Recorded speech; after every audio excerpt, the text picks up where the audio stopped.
What's going on, guys? Welcome back to my quick start guide for Rust Console Edition. I'm Bayboy. In this guide, I'm going to show you how to get started quickly, and I feel this is the best way, hands down, to get started in Rust Console. You're going to be set up a lot quicker. You're not going to be chopping any more trees, which is taking a lot of your time away from progressing in the game. So this is the way that I personally follow. This is the method that I use that I'm going to show you in this video. Chopping trees and getting wood is always a pain in the ass. You always need a lot of wood throughout the game, and as the game goes on throughout the wood, you'll need a lot more wood. So it's even worse. So you don't want to be out there slugging your life away on these trees with these hatchets trying to get some wood, right? It's just taking time away where you could be running monuments or looting or actually progressing in the game instead of standing at a tree backwards most of the time to your enemy, which are likely to come and take your wood most of the time. So it's not what you want to be doing. Don't be chopping any more trees. You want to follow this guide, this method that I'm going to show you in this video. And in turn, by following this method, you're going to always have more stone on hand. So having the stone on hand, you'll be able to make your base stone quicker, and you'll be able to place the honeycomb on your base as well. You'll have stone quicker for that, and you'll be able to get wood much more easily and large amounts of wood, which you're going to need. I went a little too close to the satellite dish monument there. I'm taking a little radiation, as you can see. I'm not too concerned about it. I have pumpkins and food on me, but make sure you watch it for that early game if you don't have any band-aids or food or water to remedy the radiation. Just keep a good distance from the monuments.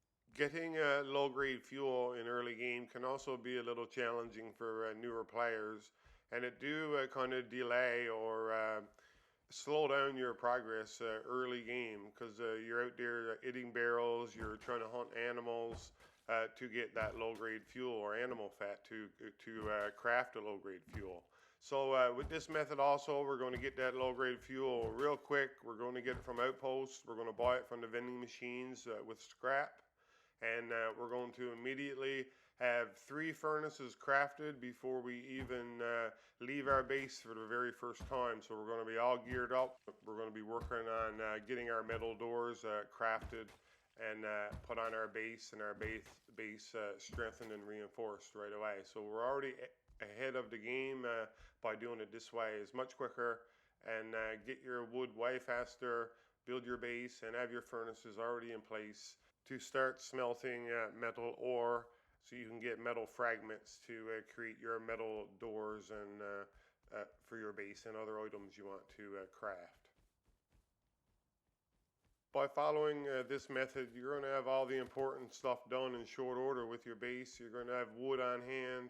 You know what I mean? You're going to have furnaces already built and placed down. You're going to be smelting your metal fragments. So then now you can actually play the game and get out there and start looting and progressing in the game, right? Not worrying about your base and trying to get those furnaces going and gathering more wood with your stone hatchet. So starting out straight away from the beach with our rock and torch, all we're looking to do is to pretty much get some wood. We need to get 200 wood to create our stone pickaxe. That's all we're going for. So that's the only trees we're going to hit with our rock, and we won't be creating a stone hatchet to chop trees. We're just going to create a stone pickaxe only. Along with that 200 wood, we're going to need to get 100 stone. So we'll hit the stone nodes with our rock until we get 100, and then we'll craft our stone pick. And once we get our stone pick crafted, we're just going to pretty much head towards Outpost, and we'll look for more stone nodes along the way, and we'll maybe pick up another 1 or 2 along the way. We don't need many here. We only need between maybe 3,000 and 4,000 stone, and we'll be good to go. So head towards Outpost, and it'll be a much safer area also to gather our stone on the outskirts of Outpost. will be in the line of sight of Outpost guns, and they will protect us. And we'll talk a bit more about that once we reach Outpost. So I ran into this guy here. He's got a compound bow, and he's trying to kill me, of course, right? Okay, so I juke him out pretty good. He didn't hit me at all, so I get away, and we make it to Outpost to continue.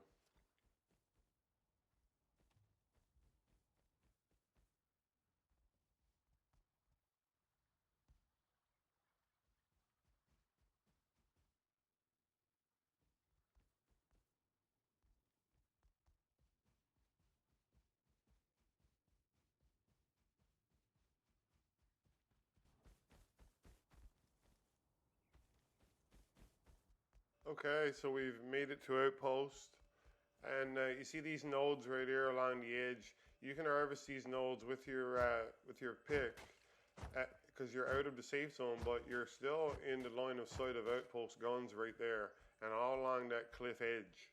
So keep that in mind. If another player tries to attack you there, the guns are going to end them like immediately. So you'll be able to even don't attack the player back. Make sure you don't do that, or Outpost will shoot you also. But once the player, a lot of players don't know that. Once the player attacks you, Outpost will kill them, and you'll be able to even loot their body afterwards because you're not in the safe zone. So right here, we're going to trade our stone for wood. We are going to hold on to 600 stone so we can craft our furnaces. Just be careful of the areas that may be blocked by the guns that players may take advantage of. They may sneak in there and try to kill you. So there's a couple areas that may be blocked by the line of sight, so just keep that in mind. Like I'm pushing the limits here right now, going out to get these couple barrels. Line of sight could be blocked here in some areas and getting a little far away, but I wanted these couple barrels here to get a little scrap, because we're going to use this scrap. All we need is about 20 or 30 scrap. We're going to harvest these couple barrels, get some components, and we'll recycle those components and get what scrap we can at Outpost, and we'll use that scrap to buy low-grade fuel in order to craft our furnaces once we build our base. So these two bags I found here have different names on them, so we got two different players dead on the outskirts of Outpost. So what I think happened here is that these two players decided to fight, and they are in the line of sight there of Outpost guns, so Outpost just killed them both. So neither of these players can return now for 30 minutes. Even if you shoot at a barrel or anything like that in the vicinity of the safe zone or somewhat close, Outpost is going to consider you hostile for 30 minutes, so you won't be able to enter the Outpost area.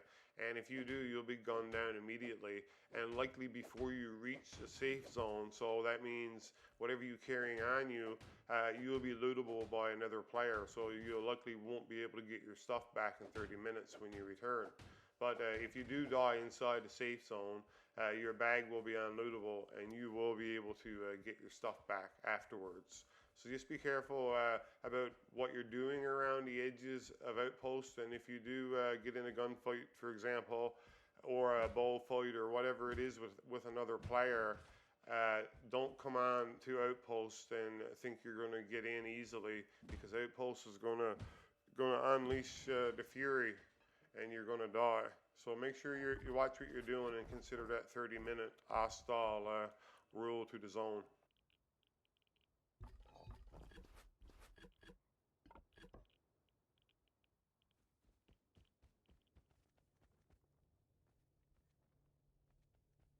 So we're just finishing out recycling what components and things we gathered from the barrels. And so we got some scrap now. We're going to buy out what low-grade fuel we can here. And I already bought up a little bit when I was waiting for the recycler there. I actually stopped the recording while the guys were recycling. I was waiting my turn. Basically, there's only one recycler at Outpost currently. There used to be 3, or there should be 3 maybe in time. But anyway, I bought a little extra there while I was waiting. So get what we can in low-grade fuel. 150 will be ideal, so you can get your 3 furnaces crafted. And by using this method also now, we can, if we have any extra scrap or metal fragments, we can always check out here at the workbench if there's any weapons we can currently craft with what resources we have. So I can craft a pistol and a yoke a pistol.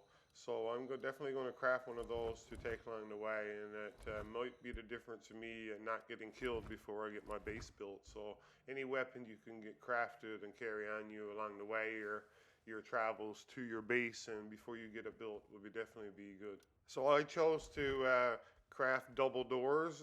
That's what I've been going with more recently on my base. I probably wouldn't recommend it for a newer player. I would go with single doors, and I would have the doors cross open onto each other. The outer door open inward and your inner door open outward toward that outer door to create a proper airlock. Going with the double doors, I think it's better. Just be careful when you're opening and coming in and out. Don't open both doors at once. That's the problem with the double doors. It's better for more than one player passing through at once also. And you'll be able to place your garage doors in place of those double doors in time. So later, as the weight progresses, your base is going to be so much stronger because you got those two double doors there at the front. So that's two additional garage doors that you've got between the TC and the outer world, right? Okay, so we got our everything crafted up that we need, our TC, our locks, our doors. We've traded all of our stone for wood. We've traded our scrap for low-grade fuel, and we're off to build our base and find our base location. Now, I had to look around quite a bit in that area that I picked because there was a lot of bases there. Of course, it's a popular area. It's in between the monuments. It's somewhat close to Outpost, so it's going to be busy. It's a popular area. So this 2x2 that I'm building here, I think is perfect for a solo, duo, trio, even to start out in. There's nothing wrong with this base. I've been using this base quite a bit, and I haven't had any problems with getting raided and that type of stuff. And I've only been playing solo. So it's just a matter of upgrading your base properly and getting it reinforced, and you'll deter lots of raiders. They're going to go for the easier pickings pretty much. So your TC placement is crucial. So wherever you put your TC is up to you, but I like to put mine here for the 2x2 just for storage wise and for placement of my workbenches and stuff like that. It seems to work well. So when you place your TC, make sure you place it slowly and you get it as far to the corner and to the side wall as possible, because it's a one-shot deal. If you miss it and place it incorrectly, you can't pick it back up again, and it's very hard to destroy and to replace a new one. So and it do cost 1,000 wood to do something like that. And the same with your workbench. So be very careful where you place your workbench, and don't have it too close to your wall frame or your door frame, because that's going to obstruct your garage door or your double door when you go to place it. So you got to be very careful when you place your workbenches and your TC, because it's a one-shot deal, like I said, and there's no turning back from that one, and it will fuck up your base, or you won't be able to place your door, or something like that will happen, right? So make sure you get it in the exact placement. And wooden door frames, you start out with twig there. When you upgrade it to wood, it goes quite a bit smaller, and that's your best bet to place your door at that time. Once you start upgrading to stone door frames and above, your door frames get a lot larger, and it won't allow you to place as many deployables or objects around your base and next to, tight fitting around your doors and areas you want to get your garage doors placed, for example. It will be easier to do early on when you got a smaller door frame, or you may have to pick up a furnace, or you may have to pick up an object to get your door placed properly, and then replace that object then afterwards. Now guys, when you start building, make sure you upgrade your twig immediately right away, and that front door frame is probably the most important one in your floor, and then you start with your walls afterwards. But your base is not secure until your floor, everything is upgraded to wood. But starting out, you get that floor and your wooden door frame at the very front of your base upgraded to wood, because it's only going to take two arrows from a bow to destroy that wooden door, that twig door frame out front that you put your door on if you don't upgrade it, and that your enemy is already inside your base. And the same with your twig floors or your twig walls. If you don't get those upgraded to wood immediately right away, it's going to be shot out very quickly and easily.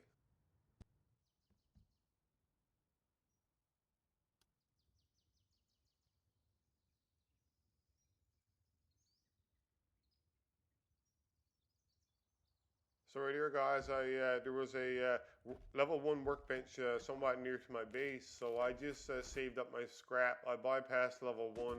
I was close to Outpost anyway, so I just crafted what I needed at Outpost in early game, and I just saved my scrap for the first couple hours or whatever it took, and then I went and just crafted my level 2 right there. And you don't really need level 1 necessarily, or even level 2. If you go right to level 3, you can still craft everything you need. The only difference it will make when we get the tech tree update come to Rust Console Edition, and then having level 1, 2, and 3 workbenches, you will be able to use that tech tree and to go through your tech tree and research items that way. So it will be beneficial later once the tech tree update do come, but right now no benefit to having multiple workbenches.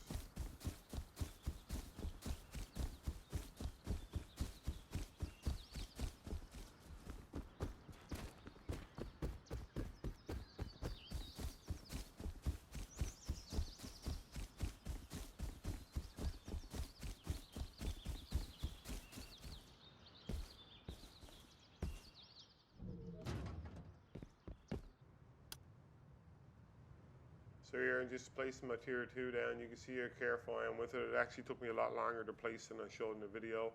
I've got room there aligned by my door frame, and when I make that door frame wood, it actually goes smaller. Okay guys, that's going to conclude the video. Once again, I really appreciate you guys watching, and I do hope this guide has been beneficial and helpful to you guys getting started quicker in Rust Console. Don't forget to leave a like on the video. It really helps me out. And until next time guys, take it easy, and we'll see you in the next one.